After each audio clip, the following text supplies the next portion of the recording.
वंदं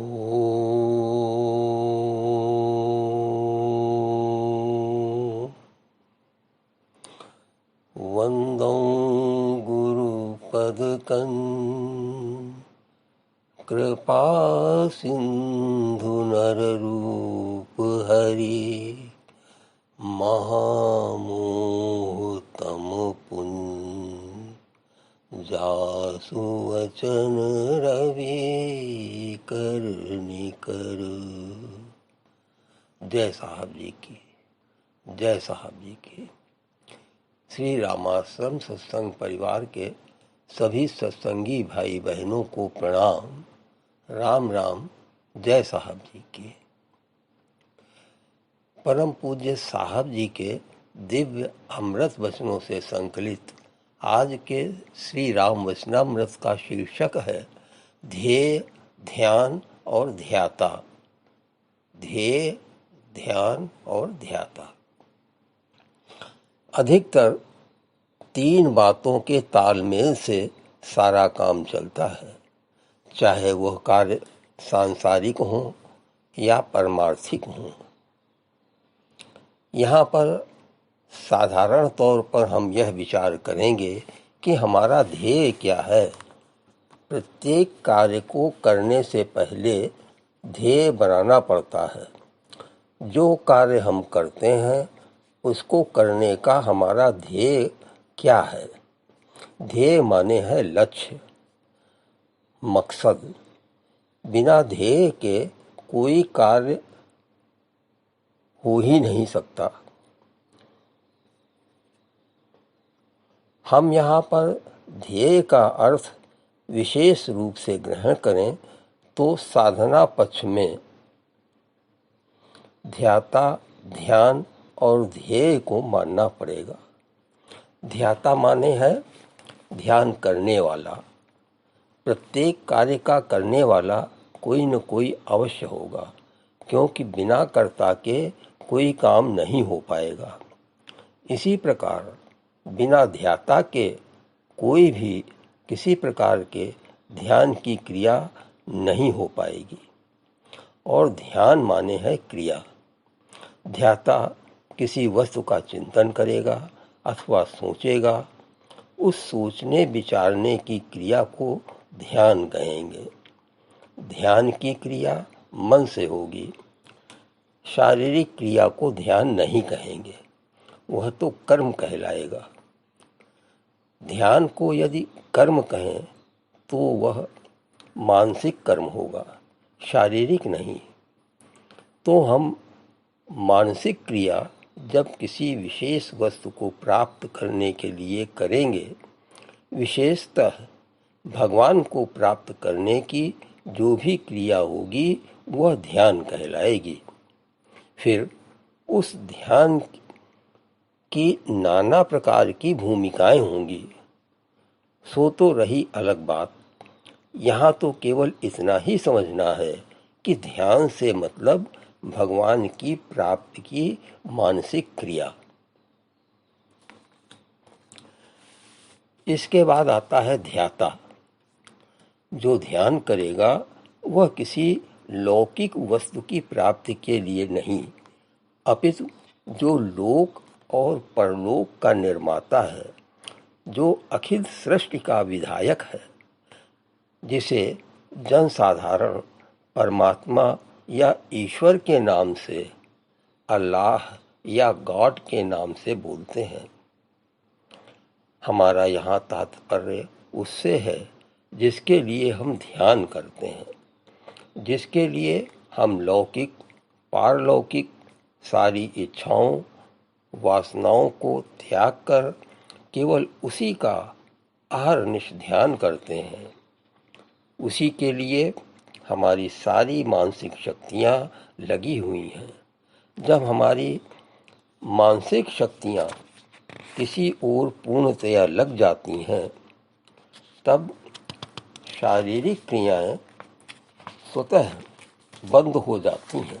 जब हमारी मानसिक शक्तियाँ किसी ओर पूर्णतया लग जाती हैं, तब शारीरिक क्रियाएं स्वतः बंद हो जाती हैं, क्योंकि हमारी जितनी भी इंद्रियां हैं, चाहे वह कर्मेंद्रियां हो अथवा ज्ञानेंद्रियां बिना मन के कोई कार्य नहीं कर सकती हैं।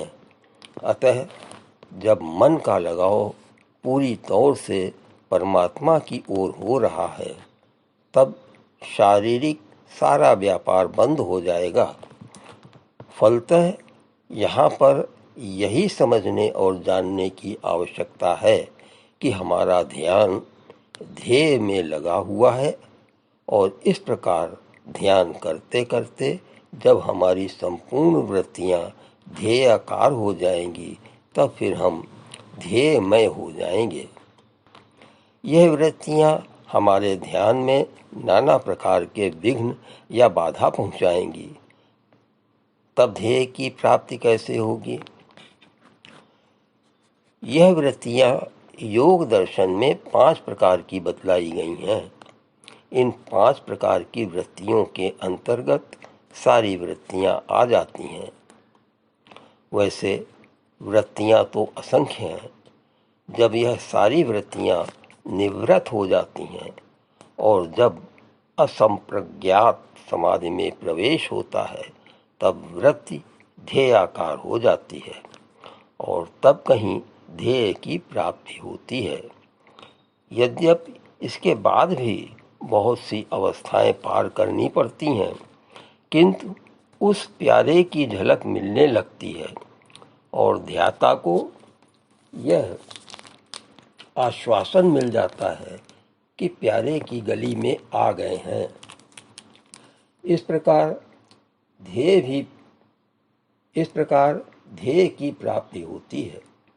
ध्येय की प्राप्ति का मार्ग बड़ा ही दुर्गम और दुरूह है, किंतु जो साहसी हैं, शूरवीर हैं, धीर हैं, गंभीर हैं, वह गिरते पड़ते, उठते चलते कभी न कभी प्यारे के निकट पहुंच ही जाते हैं और उसकी गोद में जा विराजते हैं, और मैं और तू का झगड़ा बखेड़ा समाप्त हो जाता है। चलना चलना सब कहें, पहुँचे बिरला कोए, एक कंचन एक कामिनी, घाटी दुर्लभ दोए। कंचन तजना सहज है, सहज त्रिया का नेह, मान बड़ाई ईर्ष्या तजना दुर्लभ एह। प्रायः देखने में आया है कि कंचन और कामनी का ही सर्वत्र बोलबाला है। उसी के चारों ओर चक्कर काटा करते हैं लोग। अपनी सारी शक्ति, सारी चेतना वे कंचन और कामनी की प्राप्ति में लगा देते हैं। कंचन और कामनी को प्राप्त करके भी मनुष्य को सुख नहीं, चैन नहीं, तब भी मनुष्य असंतुष्ट, दुखी और भिखारी बना हुआ अपनी सारी सुख सुविधाओं को तिलांजलि दिए हुए कोल्हू के बैल की तरह दिन रात लगा रहता है, किंतु नतीजा कुछ भी नहीं। जितना ही कंचन और कामनी का भोग करता है, उतना ही वह और अतृप्त रहता है। ऐसे प्राणियों को देखकर और उनकी इस स्थिति से घबराकर बहुत से लोग घर गृहस्थी छोड़कर साधु सन्यासी हो जाते हैं।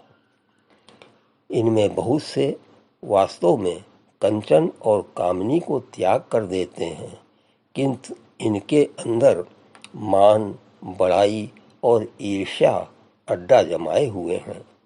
तनिक तनिक सी बातों पर आपस में लड़ बैठते हैं। किसी ने बुराई कर दी तो वे आग बबूला हो जाते हैं, और यदि किसी ने प्रशंसा कर दी तो फूल कर कुप्पा हो जाते हैं।